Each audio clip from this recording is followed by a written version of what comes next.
बिस्मिल्लाहिर्रहमानिर्रहीम। अस्सलाम वालेकुम जी व्यूवर्स, आपने हमारे चैनल को लाइक किया और सब्सक्राइब किया है। चलें, आज मैं आपके लिए नेक्स्ट टॉपिक लेके आई हूँ, सेंटेंस कंप्लीशन। सेंटेंस कंप्लीशन को आप लोग किस तरीके से करेंगे? Complete the sentence below, right no more than 3 words. अब यहाँ पे उन्होंने 3 लफ्ज़ों की बात की है, तो इसका मतलब कि आपने 3 लफ्ज़ ही सर्च करने हैं। किधर है इसका answer? From the passage for each answer, write your answers in boxes 28 to 30 on your answers. Nowadays, scientists consider atom structure similar to tiny. Answering strategy क्या है हमारी? सबसे पहले आपने टेक्स्ट को पढ़ना है। Use keywords to find the needed paragraph. अब आपने क्या करना है, उसके कीवर्ड्स को सर्च कर लेना और फिर आपने पैराग्राफ के अंदर सर्च करना है कि वो कीवर्ड किधर है। जहाँ पे आपको कीवर्ड मिलेगा वहाँ पे आपका आंसर होगा। Make sure you understand the question statement and search for sentence with similar meaning. Once you have found the answer, जब आपको एक दफ़ा आंसर मिल गया, check if it fits into the, मतलब आप देखें कि क्या ये स्टेटमेंट के साथ मैच कर रहा है, उसकी ग्रामर वगैरह सब कुछ मैच कर रहा है। फिर आपने क्या करना है, and doesn't exceed the word limit, और इसकी जो है वर्ड्स हैं वो भी ज़्यादा नहीं है। Repeat this strategy with other question. जो भी आपने दूसरे क्वेश्चंस करने हैं उनके साथ भी आपने यही करना है। ये हैं थोड़ी सी टिप्स जिनको आप देख के, जिनको समझ के आप लोग अपना आंसर इजीली निकाल सकते हो और इंशाल्लाह आप लोग 9 बैंड्स ले सकते हो। Make sure that your answer doesn't exceed the word limit. Word limit आपने क्रॉस नहीं होने देनी। Make sure that your answer fits into the sentence grammatically. The order of question can help you. अब आप ये पढ़ें, हमारा टॉपिक क्या है? How atoms were discovered. कैसे डिस्कवर्ड हुए थे? वर मतलब पास्ट की बात हो रही है और ज़्यादा है। आप लोगों ने हमेशा जब भी कोई भी पैसेज करना है, रीडिंग पैसेज करना है, प्रेजेंट, पास्ट और फ्यूचर का आपने ज़रूर ख्याल रखना है। दूसरा ये है कि आपने हेल्पिंग वर्ब पे फोकस रखना है। हमेशा आपको ज़्यादा हेल्प कहाँ से मिलती है? सेंटेंसेस से, उसकी हेल्पिंग वर्ब से, उसके प्रेजेंट, पास्ट और फ्यूचर से। अब यहाँ पे देखें, 100 of years ago in 1785 Dutch scientist John Ingenhousz was studying a strange phenomenon that he couldn't quite make sense of. Minute particles of coal dust were darting about on the surface of some alcohol in his lab.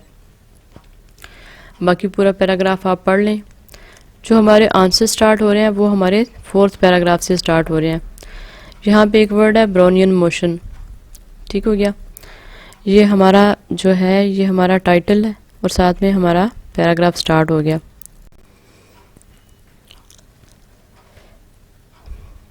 अब हमारा 5th paragraph क्या है? Einstein theory was that the particles from the pollen grains were being moved around because they were constantly crashing into millions of their molecules of water. ये हमारा 5th paragraph है, ये 6th paragraph है और ये 7th paragraph है। हमारे जो आंसर्स हैं वो सारे के सारे 4th पैराग्राफ से स्टार्ट हुए हैं और वो ऑनवर्ड यहाँ तक जा रहे हैं। अब हम जाएंगे क्वेश्चंस। अब आप ये देखें, सेंटेंस कंप्लीशन क्वेश्चन क्या है? द टाइप ऑफ, आपने यहाँ पे क्या बताना है? Type. The type of random jittery movement of tiny particles is called, उसको क्या कहते हैं? टाइप का नाम आपने बताना है। The key word here are type of movement and they direct us to the 3rd paragraph. There we can see a phrase with the same meaning. This is very particular type of movement by then called Brownian motion. इसको हम क्या कहते हैं? Brownian motion। जैसा कि मैंने आपको last paragraph के अंदर बताया, वहाँ पे एंड पे क्या है? Brownian motion है। आप उसको कम्प्लीटली पढ़ लें और इस बात को समझ लें कि उन्होंने किस तरह से इसकी बात की हुई है। नेक्स्ट हमारा क्या क्वेश्चन है? Einstein explained the phenomena of particles strange motion by the fact that they were collapsing with. अब with से आपको समझ आ गई वो किसी चीज़ के साथ कोलैप्स हो रहे हैं। collapsing with means किसी कोई ऐसा वर्ड है जिसके साथ वो कोलैप्स हो रहे हैं। आइंस्टाइन एक्सप्लेन्ड का मतलब क्या है? Einstein theory. और कोलैप्सिंग विद, इसका सिनोनिम क्या हो सकता है? Crashing into. इसका जो करेक्ट आंसर है वो क्या है? Water molecules. वाटर मॉलिक्यूल्स जो हैं वो उसको डिस्ट्रॉय कर रहे हैं।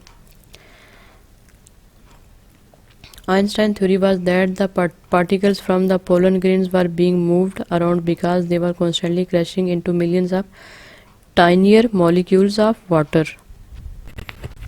नेक्स्ट हमारा क्वेश्चन है नाउ आर डेज, मतलब रिसेंट की बात हो रही है, प्रेजेंट की बात हो रही है। Scientist consider atom structure similar to tiny. अब किसकी तरह के हैं वो? टाइनी है। टाइनी क्या होता है? छोटे छोटे। Atom structure are discussed in the last paragraph where we can find a phrase of our question statement. अब यहाँ से आप पढ़ें ज़रा लास्ट पैराग्राफ को। But physics now know that atoms are not solid little balls. It's better to think of them as tiny electrical planetary system. उनको क्या कहते हैं? साइंटिस्ट का सिनोनिम क्या हो सकता है? फिजिस्ट्स। nowadays मतलब now, consider think of them as, इन सब सिनोनिम्स को आपने अपने ज़हन में रखना है। करेक्ट आंसर हमारा क्या आ रहा है? Planetary systems. हमारा लास्ट क्वेश्चन अब देखें ज़रा क्या है। Dash are parts that are circling around the nucleus. अब आपने ये बताना है कि कौन से पार्ट्स हैं। आर का मतलब ज़्यादा हैं। कौन से पार्ट्स हैं जो कि सर्कल कर रहे हैं अराउंड द न्यूक्लियस।